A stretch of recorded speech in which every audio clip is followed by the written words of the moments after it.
Bonjour à tous, on se retrouve aujourd'hui pour une nouvelle vidéo. On va faire ensemble du choco maison. Voilà, il fait pas très beau, on a envie de quelque chose d'un peu plus réconfortant et donc je vous propose d'utiliser que des bons ingrédients. Du chocolat, à nouveau du chocolat noir, si possible minimum 70%.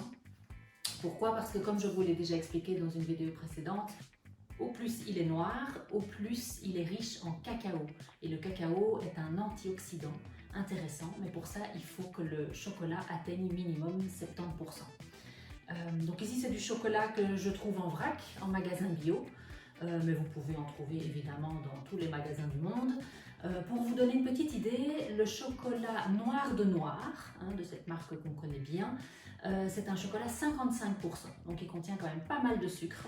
Au plus on monte évidemment dans la teneur en cacao, au plus on diminue dans la teneur en sucre. C'est pour ça que je vous conseille d'aller vers du chocolat minimum 70% parce qu'il sera moins riche en sucre et moins riche en graisse saturée. Alors avec donc le chocolat, on va le faire fondre avec du lait de riz. J'ai choisi du lait de riz aujourd'hui, mais vous auriez très bien pu prendre du lait d'amande, du lait de noisette, du lait de soja, peu importe. Pour autant, je dirais que ce soit une alternative végétale à du lait de vache.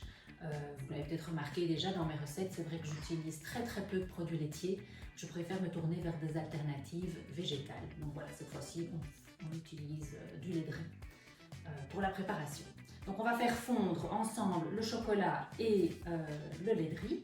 On y ajoutera ensuite 200 g de purée de noisettes. Celle-ci aussi, de nouveau, je la trouve en magasin bio. Il y a différents conditionnements, des grands pots, des petits pots. À vous de voir un peu ce qui vous plaît. Commencez par un petit pot peut-être pour débuter. On ajoutera également une cuillère à café de cannelle et une cuillère à soupe de sucre pour édulcorer quand même un petit peu la préparation.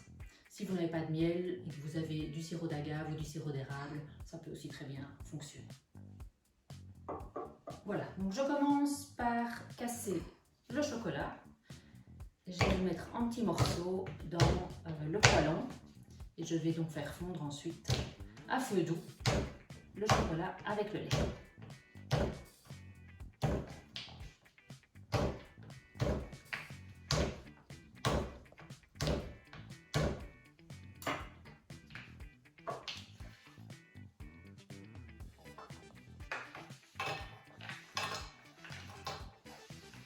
J'ajoute les 150 ml de lait de riz.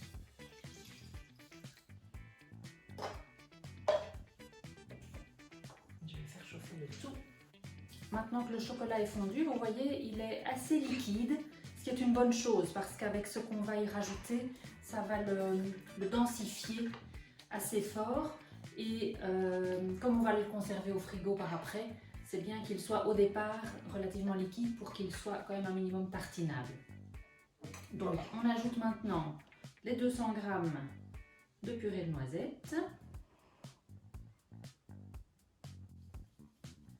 Je mélange un petit coup. Et maintenant je mets la cuillère à soupe de miel.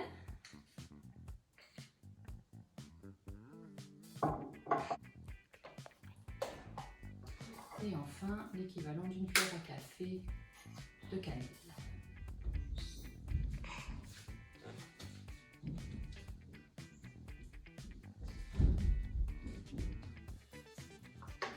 Voilà, le choco est déjà prêt. Il a ce type de consistance. Je vais maintenant le mettre dans un petit pot pour pouvoir le conserver plus longtemps.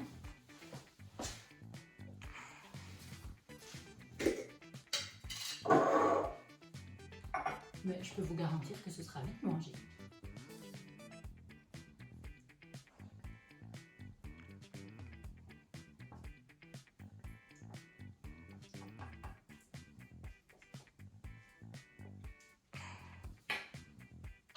Pour pouvoir le conserver un peu plus longtemps, je vous conseille de le mettre au frigo. L'inconvénient, c'est qu'il va durcir. Donc quand vous voulez l'utiliser, il va falloir sans doute le sortir quelques minutes avant de pouvoir le tartiner, sinon ça risque de casser la tartine. J'ai pas tellement besoin de vous expliquer comment manger ce choco. À mon avis, vous trouverez bien facilement mille et une façons de le déguster. Bon appétit!